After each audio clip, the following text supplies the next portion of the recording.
Peace and blessings. Welcome to New Possibilities. I speak truth to power without fear. So, this is my first video of the new year. I tried to do this as a live stream a few minutes ago, but there were some technical difficulties. So, I had to delete that upload, and I'm doing this new upload now. So, I hope that you all can bear with me.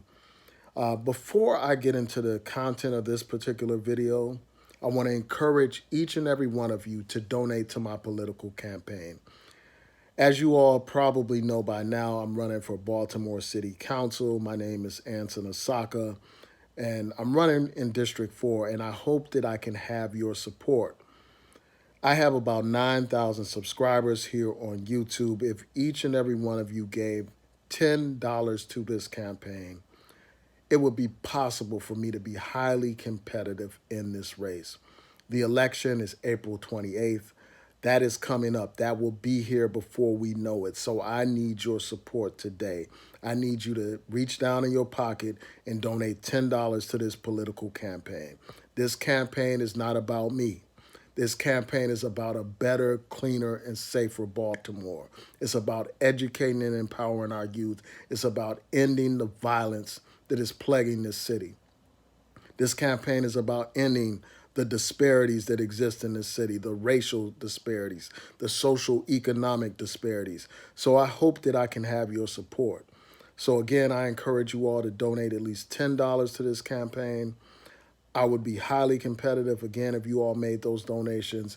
That would make it possible for me to run radio ads, for me to post billboard signs announcing this candidacy. It will make it possible for me to create professional political ads that can be advertised on television and social media. It will make it possible for me to pay for those ads. It'll be possible for me to buy more yard signs and more posters and more flyers. So I need your support. I'm counting on you to support this campaign. My brothers and sisters around the country, you can donate $10 to this campaign. That is not a lot of money, and I'm asking for you to donate. So I appreciate that. And if you live in Baltimore City or you live nearby, come volunteer, canvass with me. Walk with me, talk with me, help me reach the voters, help me reach the voters about this very important message. I'm the only candidate for city council that's talking anything about reparations. None of these people are willing to touch that subject. You know, they're not willing to touch issues of race. I'm one of the few people that's willing to talk about this stuff. So I need your support. I'm not sponsored by any of those fancy firms that, for instance, represented the people that helped Catherine Pugh defraud the federal government. So I don't have the support of these corporations and developers. I'm dependent on the people. We often talk about the need to have strong, independent candidates. Well, you don't get that when you don't put your money where your mouth is. So I hope that I can have your support.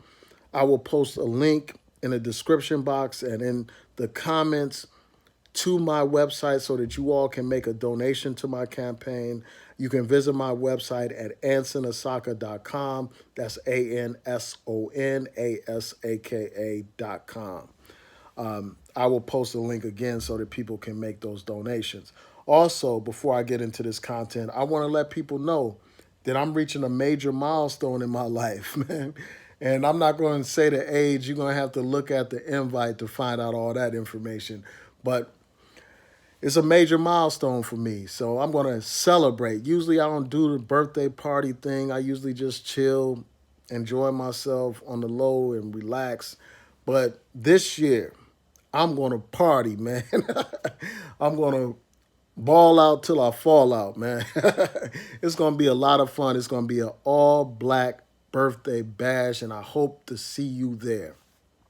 For those of you who came to my art show last year, it will be at that same location. So I hope to see you. I want to meet some of my subscribers in person. Come holler at me, you know, shake my hand, talk to me. Let's chop it up. So I'll post a link to that as well in the description box and in the comments so that you all can come out, to my birthday bash. I hope to see you there. So let's get right into this content. So, as you all know, Donald Trump assassinated an Iranian general, and this has caused a conflict. And in response to that, the Iranians have attacked a military installation. No Americans were killed or injured, but still they retaliated against the Americans. And it's not clear whether or not that's the end of it. I doubt that that's the end of the conflict. There will be blood. There will be more war. There will be more conflict in the Middle East as a result of Donald Trump's short-sighted, emotional attack against a general. That is an act of war. That is a declaration of war. Anytime you kill a foreign general in a foreign army, you are basically declaring war on another nation. And this war that Donald Trump has declared is illegal because only Congress has the right to declare war. So this is the situation we're in. We're in a situation where things have deteriorated. Even though things weren't perfect under Obama, Obama had a structure in place where Iran could be monitored, where they had monitoring of nuclear things, the nuclear developments and stuff like that to ensure that Iran would not acquire a nuclear weapon. Now Iran is talking about moving ahead with developing nuclear technology. So things have gotten horrible. It's a terrible, dire situation over there. There's a possibility of Iran working through proxies to declare war against the United States. So we have a volatile situation created by this buffoon, Donald Trump. So this is yet another reminder of how important elections are. Elections determine what kind of foreign policy we have. Elections determine, whether or not this nation will be secure.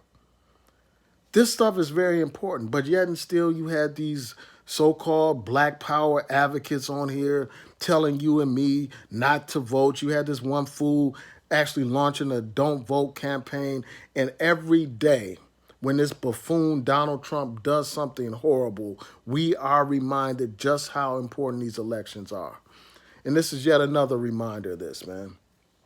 So I'm going to run through a couple of other points. One thing that has to be raised is this, man. As Bob Dylan sings in his song Masters of War, he talks about these cowards that have no problem sending our young people to die in foreign lands. They have no problem sending young people to die and kill in foreign lands. While these people, these tycoons and these old cowards sit back in comfort, they send your and my children over to some foreign land so they can die. Donald Trump, when he had his chance to serve this country, he dodged the draft. He came up with all kinds of excuses as to why he shouldn't be required to serve in Vietnam. But yet and still, this man has no problem sending your children over there to die, sending us over there to die. And I'm saying to hell with that, man. We need to call this man out for what he is, the coward that he is. It's easy to be bold and courageous when you are away from the battlefield, when you're sending somebody else to die. And it's crazy, man. And what are they dying for, man? What is this all about?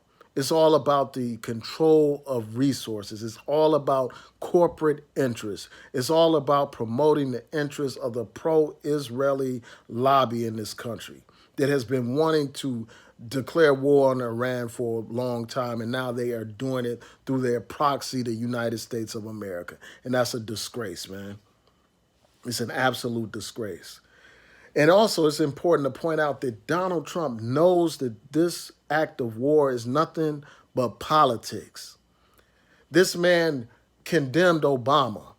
He said that Obama would launch a war against Iran so that he could win re-election. And guess who's actually doing that right now? Donald Trump has declared war on Iran in order to win re-election. because he knows that some people are so blinded by false notions of patriotism that they will blindly support the president during war times, even when the president is wrong as hell, like right now. So he knows that this is going to make it unlikely for him to win an election, re-election. He knows that this move will cause people to be distracted. It will cause deflection away from the impeachment hearings that were going on. Before this man killed that general, all the news was talking about was impeaching Donald Trump, the impeachment proceedings.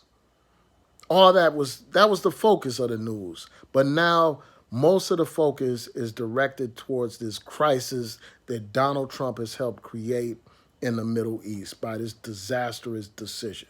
Now, this man claims that he had to act because there was some kind of threat of an imminent attack against United States embassies. But they have produced zero proof of this. And I don't believe a word coming from these intelligence agencies. We know about their history of lying.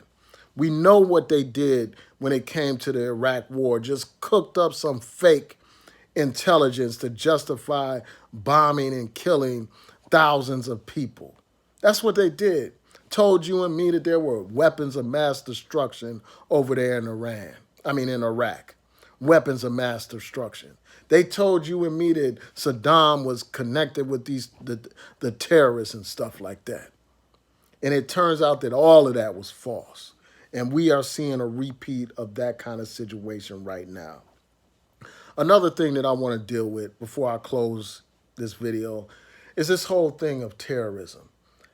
Anytime the United States wants to kill someone, they label them as a terrorist. They label this general as a terrorist, even without any kind of proof that he's a terrorist. I mean, definitions are political. They use definitions to justify repressive and violent terroristic type of activity.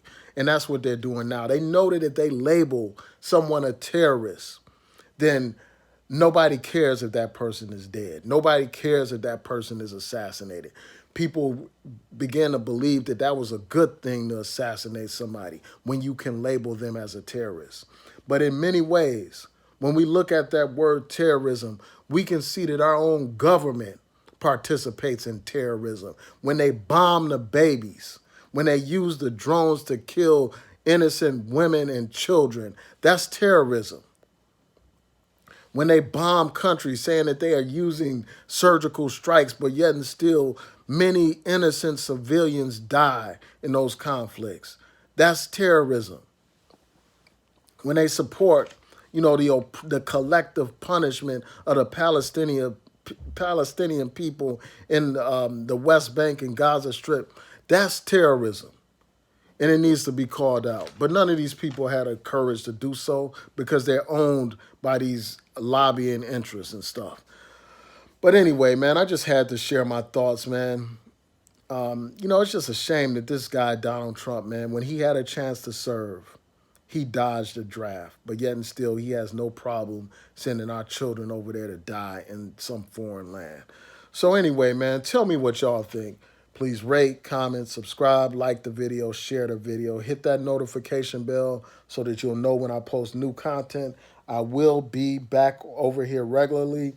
I haven't been posting regularly because I've been focused on this campaign, but I plan to do a video at least once a week so that way I can maintain my connection with you all and so that you can get this content. Again, before I close out, please donate to my political campaign.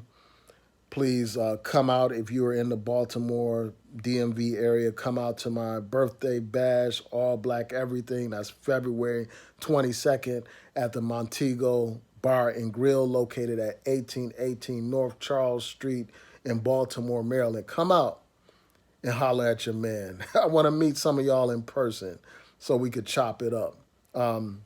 And shout out to the brothers and sisters from YouTube that came out to my art show last time. This will be at the same location. I will have, my art will still be on display. Some of my art pieces will be on display. So come out and check them out. So peace and blessings, everyone. Have a great evening.